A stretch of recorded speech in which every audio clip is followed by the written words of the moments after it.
Inasadikika takriban watu milioni 21.8 wanatumia mitandao nchini Tanzania, lakini kwa dunia nzima tunaona ni bilioni 5.24 ambao ni sawasawa na asilimia 63.9. Je, inaathiri vipi katika imani za watu hapa nchini au hapa duniani kote?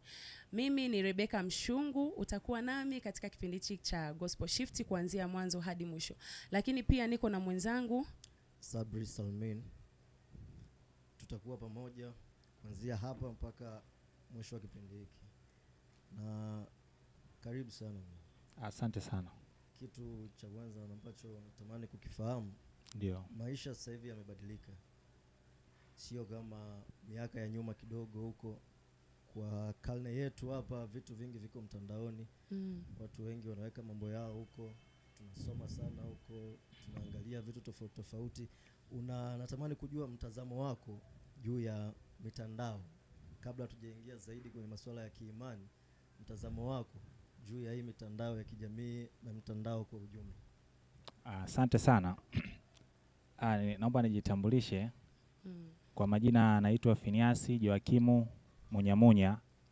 Natokea kanisa la FPST mjini Kati kwa mchungaji Innocent Makanza. Pale kanisani ni mwalimu wa neno la Mungu. Ndio. Asante kwa swali zuri. Tunapozungumzia mitandao ya kijamii, kabla sijazungumza ninaionaje, naomba nizungumze mitandao ya kijamii ni kitu gani. Ili wale wanaotufuatilia waweze kujua tunapozungumzia mitandao ya kijamii tunazungumzia kitu gani. Mitandao ya kijamii tunazungumzia ni jukwaa au platform ambalo linaruhusu watu kuingiliana, interaction ya watu bila kulazimika kuwepo physically, kuwepo kimwili. Yaani mtu anakuwepo sehemu moja, anajiconnect na mtu wa sehemu nyingine, lakini hawaona, yani hawako physically, kimwili hawako maeneo moja. Kwa hiyo kuna namna hii mitandao ya kijamii, kwa sababu ni sehemu ambayo inawaleta watu kutoka sehemu mbalimbali duniani, inawaleta pamoja. Watu ambao wapo katika mila tofauti, katika desturi tofauti, tamaduni na malezi tofauti, wanaletwa sehemu moja. Kwa hiyo kuna namna mitandao ya kijamii inaathiri kwa sehemu kubwa maisha ya mtu. Ndio. Sasa dunia imekuwa kijiji. Dunia imekuwa kijiji. Sasa hapo natamani pia kujua sasa kwa upande wa imani. Ndio. Sababu nimesikia Rebecca anasema takriban asilimia kama 39 hivi. Ndio. Na vijana ndio wengi. Hapa tunaongelea Tanzania sasa. Ndio. Vijana ndio wengi na wengi tupo huko mitandaoni. Ndio. Inatuathiri vipi kwenye swala la imani? Tunasoma vitu vingi sana mtandaoni, tunaona walimu tofauti tofauti. Inaweza kuwa na impact gani kwenye maisha yetu ya kiimani hii mitandao ya kijamii na mitandao kwa ujumla, internet kwa ujumla? Asante sana. Kama nilivyozungumza, mitandao ya kijamii ni platform ambayo inawaleta watu kutoka sehemu mbalimbali sehemu moja. Watu ambao wametoka katika imani tofauti, desturi tofauti, utamaduni tofauti, wanaletwa sehemu moja. Sasa tunapozungumzia imani, mtazamaji anatakiwa nizungumzie imani kwa namna gani? Ni tafsiri imani. Tunapozungumzia imani hasa kwa sisi ambao tuliookoka, ni kitu ambacho kinamuunganisha mtu na Mungu. Kwa sababu maisha ni life is spiritual, maisha ni ya kiroho. Mungu alivyoyaumba maisha, aliyaumba rohoni. Alafu baadaye ndio akamfanya mtu katika namna ya mwili. Kwa hiyo maisha haya ya mwilini yanatawaliwa na rohoni. Sasa nikizungumzia imani ni kitu gani? Imani ni kitu kinachomuunganisha mtu na Mungu. Kwa sababu uhusiano wa mtu na Mungu umejengwa katika imani. Kwa sababu hata Mungu mwenyewe haonekani. Kwa hiyo maana yake tunatumia imani kujua kabisa Mungu yupo, tutamuomba au tutahusiana naye, kwa hiyo tunaamini yupo kwa sababu ya imani. Naomba ni noti kitabu kimoja hapa, unisaidie kusoma. Waebrania sura 11 na mstari wa 6. Waebrania 11 mstari wa 6. Ndio. Neno la Mungu linasema, lakini pasipo imani haiwezekani kumpendeza, kwa maana mtu amwendeaye Mungu lazima aamini kwamba yeye yuko na kwamba huwapa thawabu wale wamtafutao. Asante sana. Ukiangalia hapo Biblia inasema lakini pasipo imani haiwezekani kumpendeza. Kumpendeza nani? Kumpendeza Mungu. Kwa hiyo kumbe imani ndio kitu kinachomuunganisha mtu na Mungu. Kwa hiyo kumbe mitandao ya kijamii inavyokuja, inavyoathiri imani, inaathiri moja kwa moja uhusiano wa mtu na Mungu. Kwa sababu ni watu ambao wametoka katika imani tofauti, wanaabudu miungu tofauti, wanaletwa sehemu moja. Kwa hiyo kwa namna moja ambayo ni kubwa, mtandao wa kijamii inaathiri sana imani ya mtu. Na ikiathiri imani ya mtu, inaathiri mahusiano ya mtu na Mungu. Kwa sababu kinachounganisha mtu kumpendeza Mungu ni imani. Ndio. Na kama nilivyotangulia kusema, maisha ni ya kiroho, life is spiritual. Ukiangalia hata katika uumbaji, Mungu wakati anamuumba Adamu katika kitabu cha Mwanzo alimuumba katika namna ya kiroho kabla hajaanza kumfanya katika namna ya kimwili. Na maelekezo ya utawala, uwezo wa kutawala, vyote alipewa katika roho ambapo tunazungumzia imani. Kwa hiyo anapokuja katika mwili, vyote vinavyokuja kuonekana ni kwa sababu kuna kitu kilishatangulia kufanyika rohoni. Kwa hiyo mitandao ya kijamii inapokuja kuathiri imani, na athiri mfumo wa maisha ya mtu wa kiroho na mahusiano yake na Mungu. Ndio. Kwa hiyo na ukiangalia kwa sababu ya kwenye nilikuwa nafuatilia kwa ile idadi ya watu ambao wanafuatilia mitandao ya kijamii duniani ni kubwa. Kwa sababu kwa tathmini idadi ya watu tulioko duniani karibia bilioni 8, ambapo karibia bilioni 4.7 ni watu ambao wapo kwenye mitandao ya kijamii, ambao ni zaidi ya 50%. Na kwa hiyo ukiangalia kumbe idadi kubwa ya jamii ya watu wamewekwa sehemu moja, ambao wale watu wanatoka katika mazingira tofauti. Kwa hiyo kumbe kuna uwezekano, yani ni rahisi sana mtu kuathirika imani yake, kwa sababu anakutana na watu wa aina tofauti. Lakini pia nizungumzie kuhusiana imani ni kitu gani pia, kama nilivyotangulia kusema ni kitu ambacho kinamuunganisha mtu na Mungu. Lakini pia imani chanzo chake ni nini? Imani chanzo chake ni kusikia. Na tunavyozungumzia kusikia, unapozungumzia kusikia, unamwamini Mungu au unaamini kitu chochote, lakini lazima kusikia kutumike. Kwa hiyo mitandao ya kijamii kwa sababu inawaleta watu katika namna kutoka sehemu mbalimbali, inawaleta sehemu moja. Kwa hiyo kuna namna mtu kule kusikia kwake kunaathiriwa, na mwisho wa siku imani yake ikaathiriwa kwa Mungu. Kwa sababu ukisoma hapo, kama ukiangalia katika Warumi sura ya 10 na mstari wa 17 ndio inasema basi imani chanzo chake ni kusikia, na kusikia huja kwa neno la Mungu. Hapo anazungumzia imani kwa Mungu, lakini imani yoyote chanzo chake lazima usikie. Mtumishi wa Mungu, nina swali kidogo hapa. Ndio. Umesema kwamba hii mitandao ya kijamii inaathiri moja kwa moja uhusiano kati ya mwanadamu pamoja na Mungu kiimani. Lakini sasa mimi nikiangalia, sio kwamba mitandao ya kijamii imebezi tu kwenye mambo ambayo ni ya athari ya kiimani, kwa sababu kuna watu wengi, wachungaji wengi na watu wengi ambao ni watu wa Mungu wanaweka vitu vyao huko mitandaoni. Sasa hivi haviwezi kuwasaidia watu, au hawa watu hawawezi kwenda tu kwa ajili ya hayo mambo huko kwenye mitandao ili imani zao zisiweze kuathirika. Mitandao ya kijamii kama nilivyotangulia kusema inawakusanya watu kutoka sehemu mbalimbali na wenye utamaduni na imani tofauti. Kwa hiyo wanavyowekwa sehemu moja, yule anayeingia ule uwezo wake wa kuchambua ya kwamba hichi ni kitu ambacho kitanijenga au hichi ni kitu ambacho kitaniharibu, ndio utadetermine sasa. Lakini moja kwa moja tuwezi kusema mitandao ya kijamii ya kwamba ina athari tu, ina faida zake pia. Ni kama hivyo ndio kutuleta pamoja.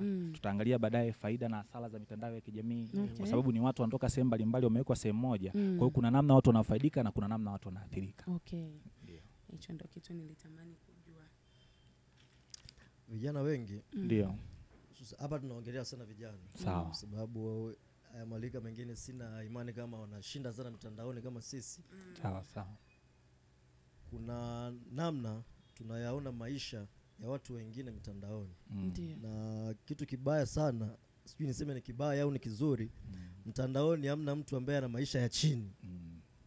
Kila mtu kule ana maisha fulani hivi, ni tajiri, ana maisha mazuri, na wapo wenye imani tofauti. Ndio. Hii inaweza ikatuathiri vipi sisi au watu ambao wameokoka, alafu wanaona imani yao au huku kama vile hawapo kama wale kule. Haiwezi kuwa sababu ya kufanya kushift mtu akaona mbona kama wale wako hivi na hivi. Kwa mfano mimi nitolee mfano. Ndio. Kuna mtu anaonekana mtandaoni sana sasa TikTok. Nitamtolea tu mfano Chief Godlove. ana imani yake, Ndio. vitu vyake anafanya, alafu amefanikiwa. Mm. Haiwezi kuleta changamoto kwa upande huu. Mtu akaona yale mafundisho ambayo tumefundishwa sisi kanisani, mbona kama hayana mashiko tena, akaamua kushift. Sawa sawa. Haiwezi kuleta athari hiyo. Mitandao ya kijamii kama walivyozungumza ina athari, lakini nizungumze kwa namna hii. Kama nilivyotangulia kusema, maisha ni ya kiroho, life is spiritual. Kwa hiyo chochote ambacho sisi tunakiona katika namna ya mwili, tusikitafsiri kwa namna kinavyoonekana. Kwa sababu behind the scene hatujui. Kwa hiyo tunavyoweza kumwona mtu anaweza kuwa amefanikiwa kwa namna ya macho, lakini nyuma yake kilichomfanikisha ni kitu gani? Kwa sababu issue sio tu kufanikiwa, issue ni kinachosaidia mtu afanikiwe. Kwa sababu ukisoma hata katika Biblia ukiangalia, Mungu anasema anatajirisha. Ukisoma katika Mithali, Mithali sura ya 10 na mstari wa 22, Biblia inasema baraka ya Bwana utajirisha wala haichangamani huzuni nazo. Kwa hiyo maana yake kumbe issue sio tu utajiri, issue ni nyuma ya ule utajiri, nyuma ya yale maisha, kwa sababu sisi lengo ni si tu tufaidike tukiwa duniani, lakini pia tuweze kupata access ya kuishi maisha ya milele baada ya maisha haya. Kwa hiyo sisi sio kwamba tuvute tu na kitu fulani, kwa sababu kwanza nizungumze kama nilivyotangulia kusema, maisha ni ya kiroho. Mwanadamu ni roho, anayo nafsi, anaishi katika mwili. Kwa hiyo sisi tunachokiona ni kile kitu cha nje ambacho ni kitu cha kimwili, lakini kuna nafsi ambayo nafsi ni mgawanyiko wa vitu vitatu: akili, kuna hisia, kuna maamuzi hapo katika nafsi, alafu tunakuja kwenye roho. Kwa hiyo tunachokiona mtu tunaona amefanikiwa mwilini, lazima tujue nyuma ya mwili kwenye roho yake kuna uhusiano gani na mafanikio yale. Kwa sababu kwenye mitandao ya kijamii inavyotuleta pamoja, kama nilivyotangulia kusema, watu wanatoka katika imani tofauti, namna tofauti, na mitandao ya kijamii ni sehemu ambayo mtu inamuexpose, unaona fulani kafanikiwa au mimi niko nyuma namna fulani. Kwa hiyo ile mitandao ya kijamii inavyomuexpose mtu, lazima tutake kujua kilichomfanikisha ni kitu gani, pasipo tu na kuvutiwa kile muonekano wake, kwa sababu katika kila mafanikio kuna siri nyuma yake. Ndio. Sasa mara nyingi mitandao ya kijamii haiexpose siri ya yale mafanikio. Yatakuonyesha tu mtu kanunua gari, kamiliki nyumba nzuri, ameenda Ulaya, ameenda wapi, lakini amepata wapi vile vitu? Kuna namna vinapatikana. Inawezekana kwa Mungu tunaomwabudu sisi, Mungu wa Bwana wetu Yesu Kristo, au Mungu mwingine au miungu mingine, kwa sababu pia shetani anaweza kutajirisha, anaweza kumpatia mtu mali. Kwa hiyo sisi tunachokiangalia katika imani kama kijana, lazima ujue kafanikiwa kwa njia gani, aliyemfanikisha ni nani. Alafu je, kama kwa njia alizotumia kufanikiwa mimi ninaziweza, au mimi na uhusiano wangu na Mungu kwa zile njia kuna uhusiano wowote? Kuna namna ambayo imani yangu itaathirika endapo nikifuata njia ya yule mtu, alafu na mahusiano yangu na Mungu yakaribika, naweza nikafaidika duniani nisipate nafasi ya kuishi maisha milele mbinguni. Sasa nadhani hiyo inategemeana na mtu mwenyewe, lakini pressure wanasema ambayo tunayaona mtandaoni ni kubwa sana. Ndio. Mimi nishakutana na mtu, ni rafiki yangu by the way. Ndio. Kwa sababu ya hivi kuona mtandaoni hizi trend za hapa na pale, sio vimetoka viatu hivi, vimetoka hivi na hivi. Ndio. Sasa yeye ameshachagua kwamba yeye ambacho anakiangalia zaidi ni kuvaa. Bana, yani yeye kitu cha msingi kwake ni kuvaa. Kwa hiyo anaweza akawa yuko radhi asile au asifanye hivi na hivi, lakini avae vizuri, aonekane kavaa kiatu kitakachotoka anacho. Nguo imetoka hii anayo. Hii inaua saikolojia zetu. Ndio. Na kiroho pia. Sidhani kama kila mtu anafikiria kama ambavyo unafikiria wewe. Ndio. Kwamba nyuma ya hichi kitu kuna nini? Kwa sababu wengi tunataka mafanikio, tunataka kufanikiwa, tunataka tuendeshe magari mazuri nini, hayo mengine ya sijui mbinguni, maisha ya milele, hatuwazi hivyo vitu. Sawa. Sasa unaweza ukatusaidiaje sisi au mimi ili nisiweze kuathiriwa na hichi kitu? Vitu ambavyo ninaviona mtandaoni, maisha ambayo nayaona mtandaoni. Ndio. Au niweze kusema uhalisia wa maisha ya mtandaoni na maisha halisi. Ndio. Asante, nimekuelewa. Hapo kwanza nizungumzie chanzo cha taarifa. Kwa sababu hicho unachozungumza ni mtu ana taarifa gani kuhusiana na mafanikio. Yaani tukizungumzia tu mafanikio tu hapa kawaida tu ya duniani. Yaani tofauti tu na ile mtu ya kwamba anaweza akapambana akafanikiwa. Kwa sisi ambao ni watu wa imani tunaamini Mungu anafanikisha, lakini kanuni za kufanikisha kibibilia hata kwa watu ambao sio Biblia wanazitumia asilimia, yani ni karibia kanuni zote. Kwa sababu kuna kanuni ambayo inahusisha ibada, mtu ukiabudu miungu au ukipata nini unapata mafanikio. Sasa ninachozungumza ni taarifa. Yaani huyu kijana unakuta anaenda kwenye mitandao ya kijamii lakini ndio anaenda kupata taarifa. Kabla ya kwenda kwenye mitandao ya kijamii hana taarifa za kutosha. Kwanza kuhusiana na yeye mwenyewe. Sasa anaenda kukuta kule taarifa zingine ambazo zile taarifa ndio zinachukua nafasi kubwa kwake, tofauti na taarifa ambazo ilitakiwa awe nazo. Kwa hiyo kinachokuja kumharibu sio tu yale yanaonekana mtandao, lakini ni taarifa. Taarifa nyingi unakuta vijana, na asilimia kubwa ya vijana wengi hatuna taarifa. Ninavyozungumzia taarifa ni taarifa inayokusaidia kupata unachokitaka katika njia ambayo wewe inakufaa. Sasa tofauti tunaelewa mtu kuona amefanikiwa, kuona vitu tunapata material, lakini je, yule mtu kama nilivyotangulia kusema amevipataje? Kwa sababu katika kuvipata hivyo vitu kuna mtu ambaye anaweza kuvipata kwa kufanya kazi, kufanya bidii, kuweka malengo na vinafanikiwa. Kwa sababu si vyote vinavyoonekana katika mitandao ya kijamii ni vibaya. Na sio wote wanaofanikiwa kwa njia ya mkato. Kuna watu wamefanikiwa kwa njia halali na wanaonyesha kwamba mimi nilianzia hapa, nilifanya hichi na hivi na nakupatia zile hatua. Kwa hiyo nizungumze kitu kimoja. Mungu anafanikisha, shetani pia anafanikisha. Kuna watu wanaabudu Mungu Jehova, Mungu tunaomwamini sisi, Mungu wa Bwana wetu Yesu Kristo, na wanafanikiwa. Lakini kuna watu ambao wanaabudu miungu, na shetani ukimsujudia na ukamwabudu anakufanikisha kwenye upande wa mali. Sasa unakuta kijana anaingia katika mtandao, hana hizo taarifa. Anajua kufanikiwa ni kufanikiwa tu. Nataka ni enjoy maisha. Lakini mwisho wa siku ndio hiyo anapata athari ya maisha yake, psychologically anakuwa affected kwa sababu anaingia sehemu ambayo ndio anazikuta taarifa yeye hana taarifa sahihi. Na nizungumze pia kidogo hapa. Nisaidie kusoma kitabu cha Luka sura ya 4 mstari wa kwanza. Luka sura ya 4 mstari wa kwanza. Luka sura ya 4 mstari wa kwanza. Ndio. Neno la Mungu linasema mpaka wa 7, ndio. Mpaka wa 7. Ndio. Okay. Neno la Mungu linasema na Yesu hali amejaa Roho Mtakatifu alirudi kutoka Yordani, akaongozwa na Roho muda wa siku 40 nyikani. Akajaribiwa na Ibilisi, na siku hizo alikuwa hali kitu, hata zilipotimia aliona njaa. Ibilisi akamwambia, ukiwa ndiwe mwana wa Mungu, liombee jiwe hili liwe mkate. Ndio. Yesu akamjibu, imeandikwa ya kwamba mtu hataishi kwa mkate tu. Akampandisha juu, akamuonyesha miliki zote za ulimwengu kwa dakika moja. Ibilisi akamwambia, nitakupa wewe enzi hiyo yote na fahari yake, kwa kuwa imo mikononi mwangu, nami humpa yeyote kama nipendavyo. Basi wewe ukisujudu mbele yangu, yote yatakuwa yako. Asante sana. Ukisoma katika hii habari, ni habari ya Yesu ambaye alifunga siku 40 usiku na mchana, akiwa anafunga yuko nyikani anaomba. Sasa kilichokuja kutokea baada ya Yesu kuona njaa. Ndio. Njaa tafsiri yake tunaweza kusema ni uhitaji. Ndio. Kijana anaingia kwenye mitandao ya kijamii akiwa anahitaji kitu gani? Kile kitu anachokiona kile anaona anavutiwa, kumbe naweza nikapata hichi, naweza nikaisha ina fulani ya maisha. Lakini kuna namna ambavyo mtu anaweza kupata vitu ule kulingana na uhitaji wake. Aidha anaweza kaupata kwa Mungu au anaweza kaupata kwa shetani. Haina mbadala. Yaani haina ya katikati. Ya kama mimi naweza nikapata tu nikiwa katikati. Yaani mafanikio yote lazima iwe. Lazima hizo haina vuguvugu. Uwe kwa Mungu au uwe kwa shetani. Sasa ukiangalia hapa, wakati Yesu ana uhitaji wa chakula, ndipo mjaribu alipomwijia. Nilipotangulia kusema ya kwamba kijana anapoingia kwenye mitandao ya kijamii unakuta hana taarifa, ni kwamba anachokutana nacho kule ni kulingana na uhitaji wake. Ana uhitaji wa ishi maisha mazuri, niendeshe gari nzuri, na ni vitu ambavyo mtu unaweza kuvipata kwa njia tu halali, Mungu akakufanikisha ukavipata hivyo vitu. Tunachokuja kukiangalia hapa, shetani alikuwa anamwambiaje? Akamwambia hivi, akamuonyesha miliki yote ya dunia, vitu vyote akamuonyesha. Na baada ya kumuonyesha akamwambiaje? Nisujudie nami nitakupa. Kwa hiyo kumbe, kwa lugha rahisi, kuna watu ambao wana vitu tunavyoviona katika namna ya kibinadamu wamefanikiwa, lakini nyuma yake kuna vitu wanaabudu shetani.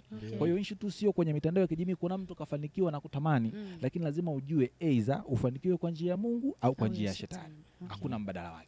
Kwa hiyo ukiangalia hapa anaambiwa kwamba nisujudie. Kwa hiyo kumbe issue ya ibada lazima ihusike na ibada. Tulizungumzia ni swala la kiimani. Ya kwamba kumbe kuna mtu ana imani lakini sio imani kwa Mungu, ana imani kwa shetani na anamfanikisha. Na ndio maana ukiangalia hapa shetani mwenyewe anasema nampa mtu kama nipendavyo. Kwa hiyo kuna mtu kafanikiwa na ni tajiri na tukiona maisha yake tunayadmire. Sema natamani na mimi nifanikiwe kama fulani. Lakini kumbe nyuma yake kuna kitu kinachomfanikisha, ambacho kile kitu ndio kinajenga uhusiano au uhusiano wa mtu na Mungu au kuharibu uhusiano wa mtu na Mungu. Ndio. Mtumishi wa Mungu. Ndio. Tukiwa huko mtandaoni. Ndio. Ni namna gani tunaweza kuishi Ndio. Tukafocus na maisha yetu kwa sababu kwa tulipofika inawezekana kabisa mtu akapata malengo au kusudi la maisha yake mtandaoni. Yani wewe ukawa na kusudi lako, mimi natamani niwe mtu fulani, lakini ukiwa tu kule ndani ndio kusudi likabadilika. Ndio.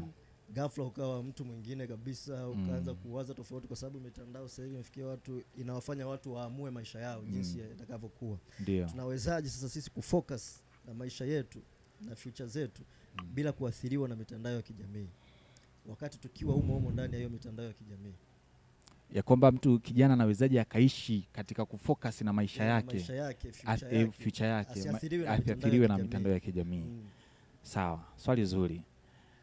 Kama nilivyotangulia kusema, mitandao ya kijamii kwa sababu katika dunia tulionayo ni miongoni mwa dunia ambayo tunaelekea siku za mwisho. Kwa sababu Biblia yenyewe ilisema, kuna sehemu imesema ya kwamba katika nyakati za mwisho maarifa yataongezeka. Na miongoni mwa maarifa kuongezeka ni wepesi wa taarifa. Kwenye mitandao ya kijamii kuna taarifa unazipata, kuna vitu ambavyo unaweza usiambiwe nyumbani, usiambiwe na kaka na dada au na yoyote, lakini ukazipata kule taarifa. Sasa ni namna gani kijana ambaye anaweza akafocus na maisha yake na mitandao ya kijamii isimuathiri? Kitu cha kwanza, yule kijana anatakiwa awe na taarifa sahihi. Yaani yeye mwenyewe taarifa sahihi ya kwamba ninapoenda mtandaoni sio kwamba ndio naenda kutafuta taarifa. Taarifa mimi ninayo.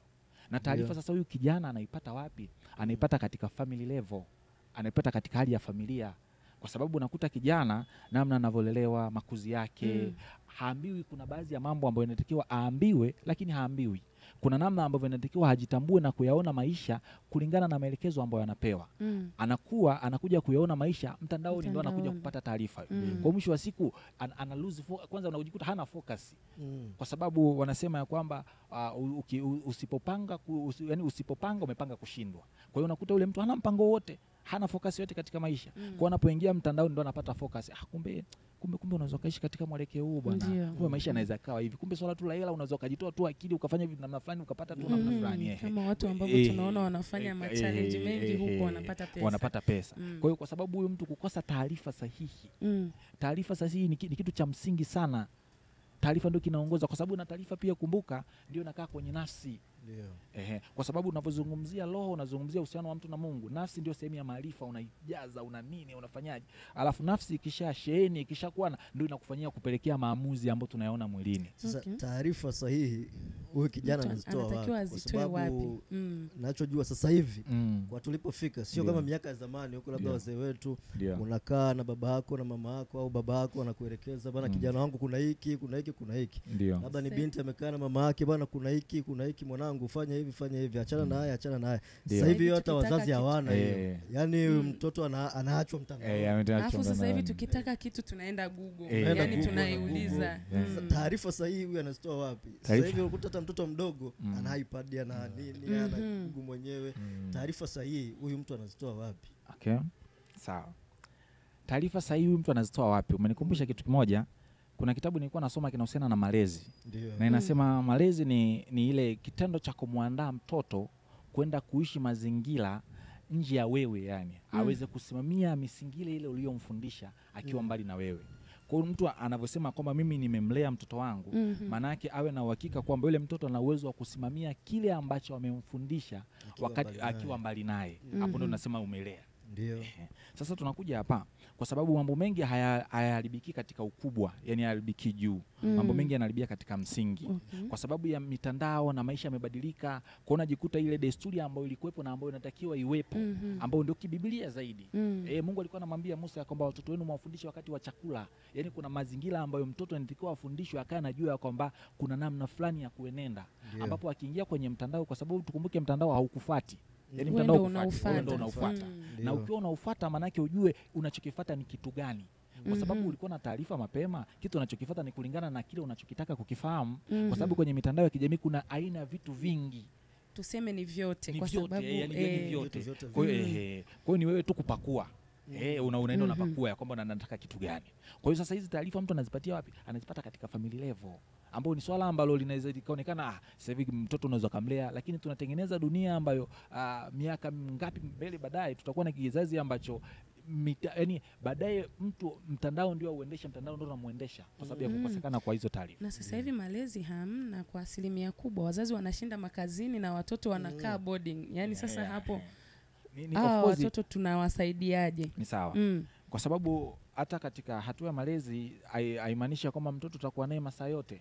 Lakini kuna vile kwenye kila familia kuna ethics za familia ya kwamba sisi tunaishi hivi, maadili yetu ni namna hii, ni haya na haya. Kwa hiyo hata kama mzazi unaweza ukakaa na muda fulani na watoto wako, lakini katika kumfundisha, na katika kufundisha si lazima umwambie maneno, katika kuna vitendo. Kwa mfano kama swala la ibada, ni mtu ambaye anaona kabisa kwamba mzazi wangu gani mtu anasali. Kwa hiyo mimi hata nitakapoenda mbali na yeye lazima nitakuwa ni mtu wa kusali. Lakini kuna namna ambayo nimefundishwa, labda ni mtu wa kufanya kazi kwa bidii. Nimefundishwa nyumbani kuweka mipango na malengo. Nimeona mama na baba wanazungumza, wanaweka mipango juu ya maisha yao. Kwa hiyo unaona kumbe kuna mfumo fulani wa maisha. Ninapokuja mtandaoni ninajua kabisa okay, nataka nijifunze swala la uchumi, nataka niongeze pale ambapo nimeshaanzia kupapata kutokea katika level ya familia. Ndio. Kwa hiyo mitandao ya kijamii kuna namna inaathiri sana, lakini tunaanzia hapo katika tu level ya familia. Kwa sababu hakuna mtu ambaye anatokea from nowhere. Kila mtu kuna sehemu anatokea. Kwa hiyo ndio maana yani mabadiliko, matatizo yote yanayotokea yanaanzia katika family level. Kwa hiyo tunapokuja kukiona hicho kitu huko mbele ni matokeo. Ndio. Ni matokeo. Na ukiacha level ya kifamilia, ndio kanisa kama kanisa lina play part gani kwa vijana, hususan kwenye haya mambo ya mitandao ya kijamii, kuwafanya wa stick kwenye maono walionayo, kuwafanya wa stick kwenye future walizonazo? Kwa sababu inawezekana mtu mwingine ndo kama hivyo ana time na wazazi wake kupata hayo malezi.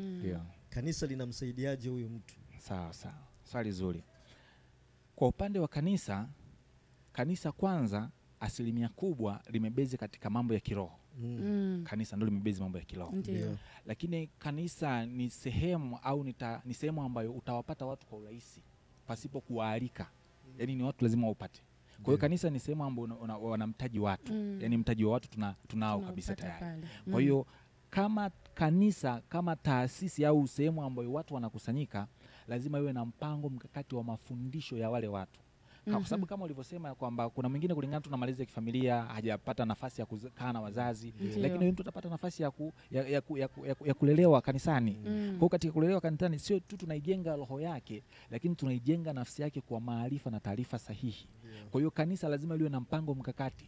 Si tu kumfundisha mtu kwa habari ya kwenda mbinguni, kwa sababu mbinguni tutaenda, lakini kuna maisha ya hapa duniani, namna ya kuweka malengo na mipango. Kuna namna Biblia imezungumza, na Yesu alikuwa anafundisha wanafunzi wake kwa mifano ya kwamba kuna mtu amepewa amewagawia talanta, kuna mwingine akaenda kaifukia, mwingine akaenda kaizalisha. Kuna vitu ambavyo mtu ukifundishwa unaona okay, kumbe kuna taarifa ambazo ningezipata kutoka nyumbani kwenye familia, lakini sikufanikiwa kupata, lakini nimekuja kanisani, nimekutana na Mungu, roho yangu imejengwa, lakini pia nafsi yangu imejazwa maarifa. Kwa hiyo kanisani kama ni sehemu ambayo watu wanakusanyika, ni lazima kama kanisa, kama taasisi ambayo inamiliki watu, lazima wawekeze katika kufundisha watu. Si tu mambo ya kiroho, lakini na mambo ya mafanikio ya kiuchumi. Ndio. Na natamani kuuliza hapo kwamba umezungumza hapo vizuri. Lakini kwenye mitandao au huku mtandaoni inaweza ikawa ni sababu ya kufanya sisi kama vijana kutokuwa na nguvu halisi za Mungu kwa sababu ya hii mitandao ya kijamii. Huko nyuma tunaona hata kwenye Biblia sijui kina Yusufu, akina Daudi toka wakiwa wadogo nini, walikuwa wanatumiwa na Mungu kwa kiasi kikubwa. Lakini je, hii mitandao ya kijamii sasa hivi atuoni vijana ambao wanaamsha ya kimungu, usiku na mikutano, kuna hiki kwa kizazi chetu hiki, kufunga na kuomba, ruti za hapa na pale milimani.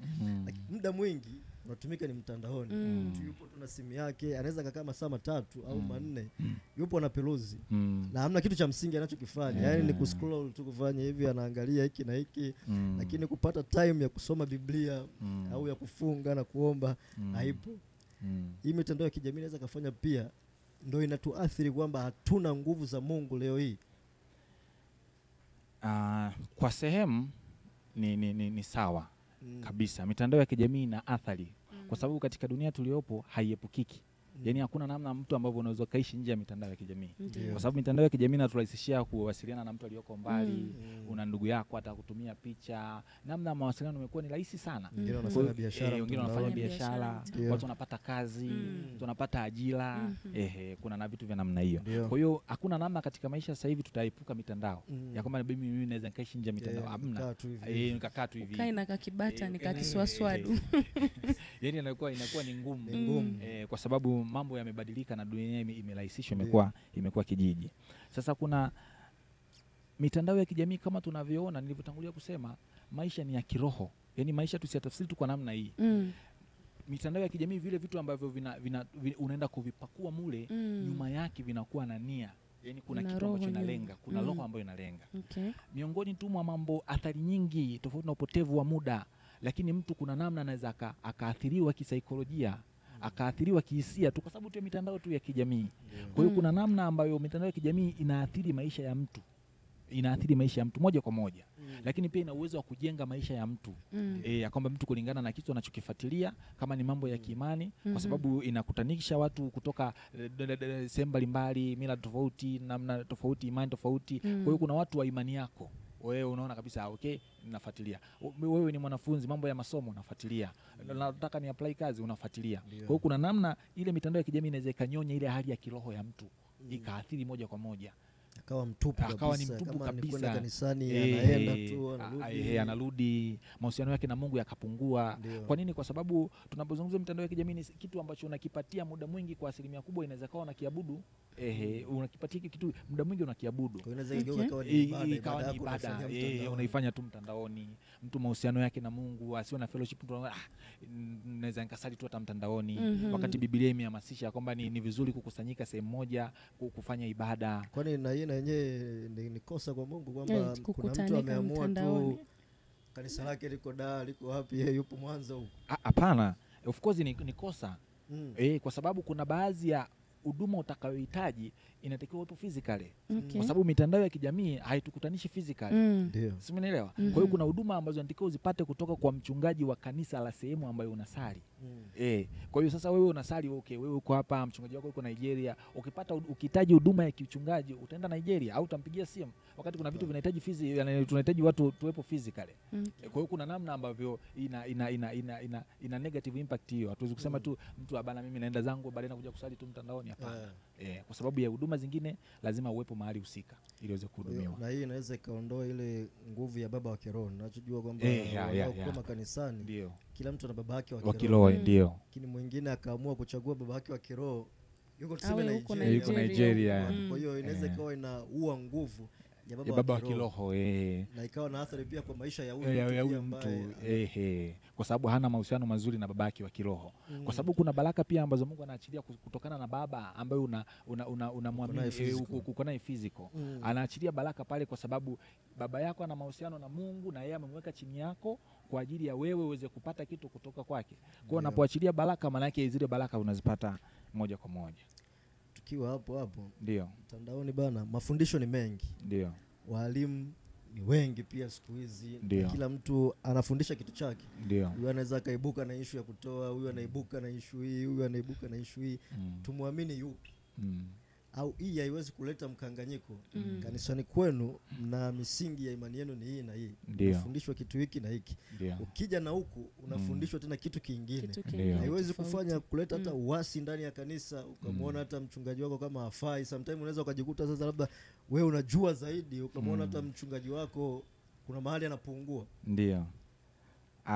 Sawa, ni swali zuri sana. Mitandao ya kijamii tunapata mafundisho ya kila namna. Na kama nilitangulia muda fulani nilizungumza, mitandao ya kijamii au kuenea kwa taarifa ni miongoni mwa dalili ya siku za mwisho.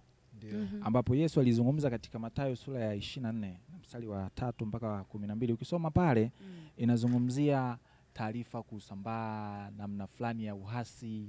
Kwa hiyo unakuta sasa hivi kwa sababu vyanzo vya taarifa vinapatikana kwa urahisi, ule uwezo wa mtu kuchuja kila taarifa ambayo anaipata, anaisikia, si watu wana uwezo huo ya kwamba akawa na hichi ni tofauti na ninachokijua, hapana. Hii haiendi hivi, nitakusikiliza tu lakini hapana, sijafundishwa namna hii. Kwa sababu kwenye mitandao ya kijamii ni sehemu ambayo unapata vitu vyote, yani vingine ambavyo wewe hauvihitaji lakini vipo. Kwa hiyo wewe ni uwezo wako sasa wa kuchuja kuona hapana hichi kitu hapana akiende namna hii. Hiyo na yote inatokana na misingi ya malezi ambayo umelelewa, na ndio maana ni muhimu mtu kuwa na mahali pa kusali, mahali ambapo analelewa, anafundishwa, ili akienda huko anapokutana na mafundisho mengine anayapima kwa mizani ambayo amefundishwa, amelelewa, kwa anakuja kuona no hapa hii haiendi kwa namna hii. Mpenzi mtazamaji, hii ni Gospel Shift na tunakushukuru kwa kuendelea kutufuatilia. Usisahau kucomment, kulike pamoja na kusubscribe katika page zetu za Instagram, Facebook na TikTok kwa jina hili la Gospel Shift. Mtumishi wa Mungu, na swali hapa kwa ajili yako. Umetuelezea vitu vingi sana ambavyo tunaendelea kujifunza hapa ndani. Lakini je, mtu anawezaje kuendelea kusimama katika ile imani alionayo na bado yani mtu akamudu vitu viwili kwa wakati mmoja, akamudu mitandao na akamudu imani yake pia? Okay. Sawa, swali zuri. Ya kwamba ni namna gani mtu ambaye anaweza kamudu yani imani yake ikawa imara, iko stable na mitandao pia, na mitandao kwa sababu dunia sasa hivi bila mitandao maisha iende kabisa.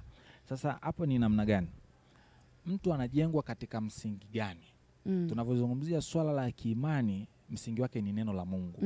Na neno la Mungu si tu kwamba linapatikana katika mitandao ya kijamii, kwa sababu mitandao ya kijamii huko nyuma haikuwepo.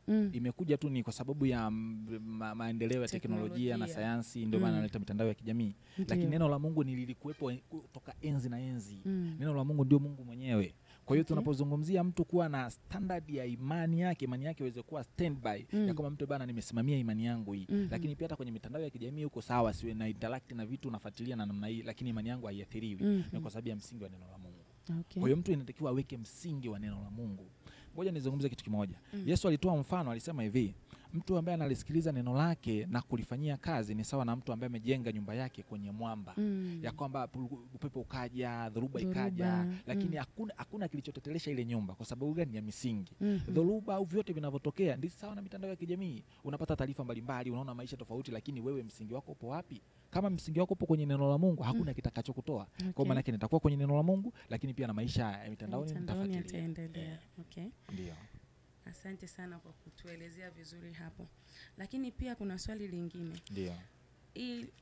Ili swala la mitandao ya kijamii linaathiri vipi masuala ya maombi kwa binafsi kwa mtu, swala la kusoma neno, lakini pia na ibada? Mitandao ya kijamii ni kitu ambacho kama tulivyotangulia kusema hakiepukiki katika maisha. Ndio. Na ni kitu ambacho haiwezi kupita mtu muda mrefu mtu ajiingia kwenye mitandao ya kijamii kupata taarifa. Kwa sababu miongoni mwa faida ya mitandao ya kijamii ni uenezaji wa habari kwa haraka. Kwa hiyo kuna vitu vinavyoendelea duniani, kuna mambo yanaendelea, mtu anatamani ufuatilie ujue kitu gani kinachoendelea. Kwa sababu ukiwa nje ya mitandao kuna baadhi ya vitu vingine unaweza usivipate. Sasa ni kwa namna gani maombi ya ibada mitandao ya kijamii inaweza ikaathiri vitu hivyo? Kwanza, moja kati ya hasara au madhara ya mitandao ya kijamii ni upotevu wa muda. Upotevu wa muda. Upotevu wa muda kwa maana gani? Mtu anaweza kaingia kwenye mitandao ya kijamii akakaa muda mrefu sana. Yaani mtu alikuwa na masaa, wote tuna masaa yale 24. Lakini katika yale masaa unakuta muda wake mwingi, si kwa sababu anafanya biashara kwenye mitandao, lakini kwa sababu anafuatilia vitu mbalimbali, ambavyo vingine sio vyote vinamjenga. Na unakuta alikuwa na muda na ratiba ya maombi, mwisho wa siku imeliwa. Ule muda ambao alipanga kuomba, kwa sababu ya upotevu wa muda, upotevu wa muda, notification imeingia, anataka kuangalia ni kitu gani kinaendelea. Kwa mwisho wa siku maisha yake ya kiroho yameathiriwa. Kwa sababu gani? Ya upotevu wa muda. Lakini tofauti na kuwa na upotevu wa muda, katika athari nyingine ni upotevu wa umakini na kuzoea tabia ya kuahirisha mambo. Ni kitu ambacho kimetokea. Yaani mtu anapoteza ule umakini. Kwa nini? Kwa sababu alikuwa ni mtu ambaye ana ratiba ya kwamba muda fulani nitafuatilia kitu fulani. Lakini kwa sababu tu ya mitandao ya kijamii unajikuta ule muda, ngoja niingie kidogo, niingie tu dakika 10, anajikuta pale masaa mawili yameshakatika, amechoka, anahitaji kupumzika, anapumzika, fellowship na Mungu hana, alikuwa ni mtu wa kusoma neno, hivyo vitu vifanyike. Kwa sababu gani? Muda wake mwingi umeliwa na mitandao ya kijamii. Kwa hiyo kuna namna inaathiri kabisa kwa sababu ya upotevu wa muda na upotevu wa umakini. Hapo mimi natamani kujua, ndio nipate tu personal experience ya kwako Ndio. na mitandao ya kijamii. Ndio. Kuna namna yoyote ulishawahi kuathiriwa na hii mitandao au na internet kwa ujumla? Ndio. Iwe ni positive way au ni negative way? Of course ndio. Kabisa, kwa sababu mitandao ya kijamii ni kitu ambacho haukiepuki. Kwa namna negative ni habari, aina ya habari zinazokuja. Okay. Aina ya habari zinazokuja na ule uwezo wa mtu kuzikabili zile habari. Ndio. Kwa mfano, unaweza kukuta katika mitandao ya kijamii ni ile hali tu ya kibinadamu, yani ile hali ya kibinadamu ambayo unakuta mtu unaona mbona huyu mtu yuko age sawa na mimi, lakini mbona kama amepiga hatua fulani, kuna namna na kustressi, kuna namna na kuumiza kihisia, unaona kumbe mimi nimechelewa sana. Lakini kumbe kiuhalisia haujachelewa, kwa sababu katika Biblia yenyewe inasema muda na wakati na bahati wapata wote. Inawezekana wewe sio wakati wako wakati huo, wakati mwenzako wakati wake ni wakati wa kuvuna, wewe ni wakati wa kupanda. Lakini mpo katika miaka na umri sawa. Kwa hiyo mtu ukishinda kutofautisha hivyo unajikuta upo katika msongo wa mawazo sana. Lakini kwa sababu mtu unaingia kule ukiwa na taarifa, unaona okay, amefanikiwa, ni kweli, na mafanikio unaweza usijue amefanikiwaje mwingine, kwa sababu za namna hiyo. Lakini katika namna chanya nimefaidika sana na mitandao ya kijamii. Kuna watu nimeconnect nao kutoka sehemu mbalimbali, kuna mtu unawasiliana naye ukiwa sehemu mbalimbali, lakini kuna watu ambao unatamani uwe naye karibu, lakini hauwezi kupata kabisa access ya kuwa naye karibu. Lakini kupitia mitandao ya kijamii utakuwa naye karibu. Kuna mtu ambaye unakuta ni mwalimu, anapenda kufundisha vitu fulani, kwa unajikuta okay, kumbe naweza ngapata mafundisho au nikapata maarifa fulani kutoka kwa huyu mtu pasipo hata kujuana naye physically. Kwa sababu mitandao ya kijamii tumesema inawakutanisha watu, lakini sio katika hali ya kimwili physically. Kwa hiyo miongoni mwa faida ni hiyo, mtu unapata taarifa, unapata maarifa, kuna watu unawafuatilia, unaona kweli nimejengwa. Kuna taarifa ambazo ulitamani uzisikie nyumbani au kwa watu wako karibu au kulingana na vyanzo vyako vya taarifa, wote wale hawana, lakini ukajikuta umefundishwa na kitu na mtu fulani kikakupigisha hatua. Mfano tabia ya kupenda kusoma vitabu, nimejifunza mtandaoni. Kuna watu ambao mtu kafanikiwa nakwambia nimesoma vitabu, na ukiangalia ukisoma vitabu unatengeneza maarifa, ufahamu wako unapanuka, unaanza kuona maisha katika mtazamo tofauti. Ndio. Unaweza nisaidiaje au kumsaidiaje mtu ambaye tayari ameshaathiriwa na mitandao? Ndio. Kwa sababu kuna wimbi kubwa pia la hizi picha za kwa mfano pornographies. Watu wengi, mtu anaingia mtandaoni anaangalia, and yet anaweza kawa ameokoka kabisa au yupo kanisani. Unatusaidiaje kuepuka hizi taarifa? Kwa sababu unachoamini hata kwenye mitandao kuna baadhi ya taarifa unaweza ukazichuja. Kwa sababu sio kila mtu labda utamfuatilia, kama kila mtu ujuane naye, kama ni kumfollow, muombe urafiki nini. Unamsaidiaje yule ambaye tayari ameshaathiriwa na hivi vitu? Tayari anapoteza muda, anapoteza umakini, ili aweze kurejea sasa tena na aweze kuitumia mitandao kwa faida yake binafsi. Sawa. Iwe ni kiroho na kwenye maisha yake ya kimwili. Ndio. Sawa, swali zuri. Tukianza tulichokizungumzia chote ni hali ya kimwili, yani mtu amepoteza umakini, amepoteza nini. Lakini kitu hakijaanzia hapo, kuna namna kimeanzia, ambapo ukiangalia nilivyotangulia kusema mara sehemu fulani nilisema life is spiritual. Na mwanadamu ni roho, anayo nafsi, anaishi katika mwili. Tunachokiona matokeo ni mwilini yule mtu. Tunakuja sasa kwenye nafsi yake imejaza nini? Amejaza ndio hivyo vitu. Ambao mwisho wa siku ndio vinakuja kutokea katika mwili, katika namna ya mwili. Lakini tunakuja kuangalia maisha ya mtu kiroho.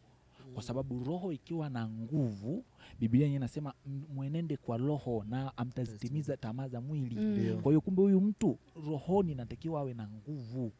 Na ndio maana kuna sehemu fulani Biblia inasema, nadhani katika Ufunuo inasema uangalie ulipoanguka ukatubu urudi.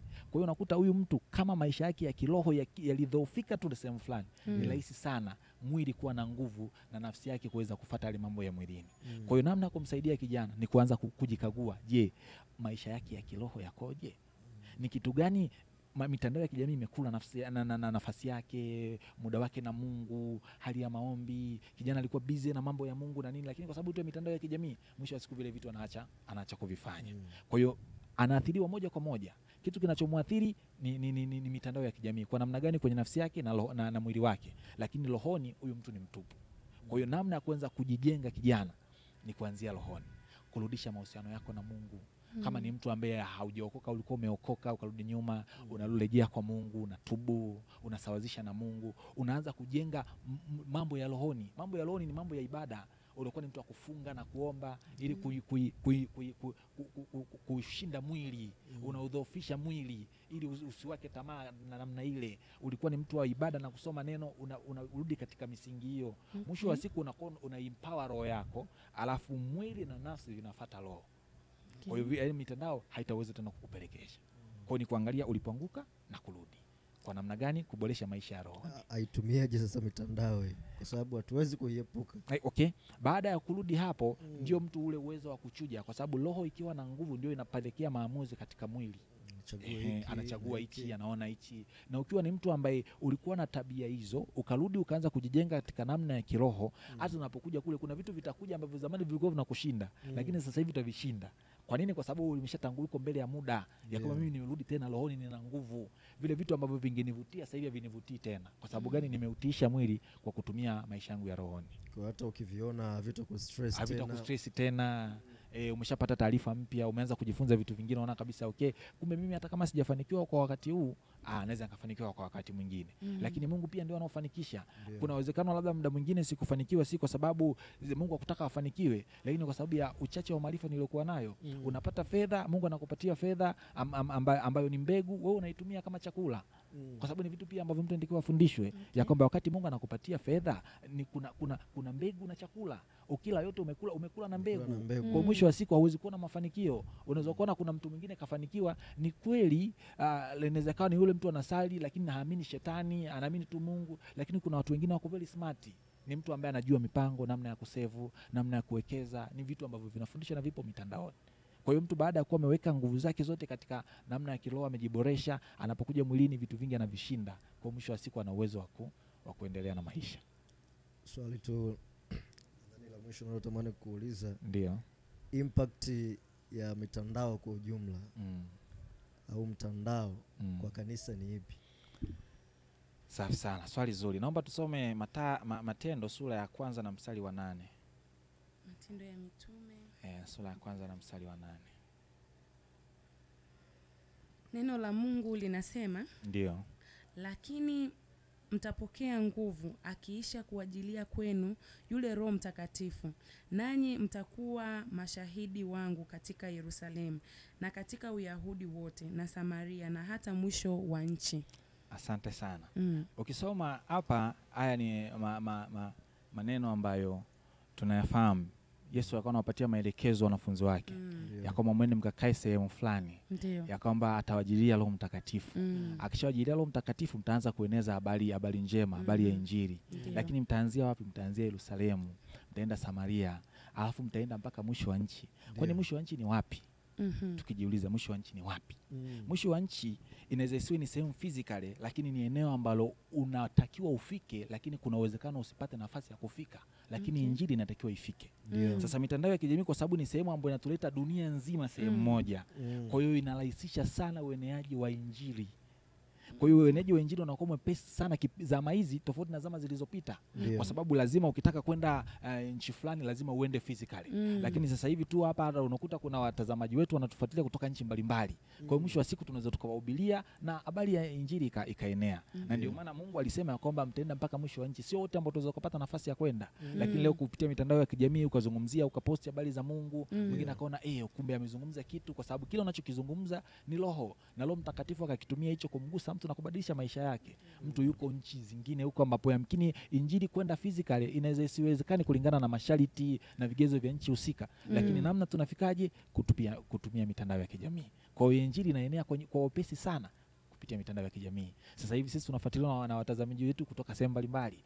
Hawako hapa physically. Tulitamani tungekusanyika wote, lakini tunatamani lengo la kuwepo na kipindi hichi miongoni mwa ile impact yake ni kutransform maisha ya watu. Kwa namna gani? Mtu simfahamu, lakini kile nilichozungumza au kipindi kilivyoendelea kaguswa, kabadilika. Ndio tumefika mwisho wa nchi penyewe. Kuna negative effect hapo kwa upande wa hii mitandao kwa kanisa? Of course sana. Kwa sababu pia ndo ueneaji wa habari mbaya, manabii wa uongo watatokea. Wanatokea wapi? Hawatokei sehemu fulani, kwenye mitandao ya kijamii humu. Wanaleta taarifa zao na mafundisho yao ambayo ni potofu. Sasa unakuta kwa kijana au mtu wa Mungu ambaye au mtumishi au muamini anaingia kule, hana uwezo wa kuchuja, anaamini, mwisho wa siku anapotoka. Kwa hiyo kupotoka kwa mtu ndio kanisa lenyewe, kwa sababu kanisa sio jengo, kanisa ni mtu. Kwa hiyo manake mtu anapovutiwa na mafundisho ambayo yanaendelea, mwisho wa siku kuna yule mtu akaharibikiwa. Labda Rebeka, una chochote cha kumalizia hapo? Mtumishi wa Mungu ameongea vitu vingi vizuri vya kujenga. Mimi binafsi nimefaidika. Ndio. Kuna vitu vingi nimejifunza ambavyo nilikuwa sijui. Mfano kama hili somo alilolisoma hapa mwishoni, kwamba mwisho wa nchi nilikuwa sielewi, lakini nimeona ni namna gani mitandao ya kijamii ambavyo imetupeleka mpaka mwisho wa nchi. Kupitia hii mitandao kuna watu wanajifunza huko, kuna watu wanapata maarifa na vitu vingine vingi. Mimi ambacho naweza kusema ni ninakushukuru sana mtumishi wa Mungu. Asante sana kwa mafundisho yako mazuri. Ninaamini watu wamebarikiwa na wameelimika na kuna hatua wamepiga. Sasa amen. Cha mwisho tu mtumishi wa Mungu ambacho unaweza ukawaambia watazamaji wetu, neno lolote tu. Karibu. Asante. Kama tulivyoona imani na mitandao ya kijamii kwa zama tulizopo ni vitu ambavyo hatuwezi kuvitenganisha. Kwa hiyo lazima mtu ajijenge mahusiano yake na Mungu kibinafsi na utafutaji wa taarifa sahihi, ili mitandao ya kijamii isije kamtoa kwenye nafasi yake, ikamtoa kwenye mstari. Lakini pia mitandao ya kijamii inatumika katika namna ya kiuchumi. Kuna watu ambao wanatumia mitandao ya kijamii kupata fedha na kujitengenezea maisha. Tofauti tuna ile ambayo mtu anaweza kafikiria mtu kapata hela kwa njia ambazo si nzuri, lakini mitandao ya kijamii mtu anaweza akajifunza na ikawa ni chanzo chake cha kipato. Kwa hiyo ni muhimu sana mtu kujua ya kwamba kwenye mitandao ya kijamii napata maarifa ya aina gani kulingana na uhitaji wangu. Asante sana mtumishi wa Mungu. Asante sana. Mpaka kufikia hapo mtazamaji wetu, tumefika mwisho wa kipindi kwa siku ya leo. Ndio. Lakini kipindi kitaendelea tena siku ya Alhamisi. Tutakuwa hapa na Mungu akitupa neema, nadhani mtumishi wa Mungu tutakuwa pamoja tena. Kabisa. Kwa ajili ya kumalizia baadhi ya vitu kwenye mada hii. Usikose, endelea kuwa pamoja nasi, subscribe kwenye YouTube channel yetu, lakini pia Instagram pamoja na Facebook Gospel Shift. Endelea kulike, comment, lakini pia kushare mafundisho haya na kwa ajili ya watu wengine waweze kuyapata, vijana wengine waweze kuyasikia. Mungu akubariki sana. Mpaka kipindi kijacho. Amen. Asante sana. Asante sana. Asante sana. Amen. Amen.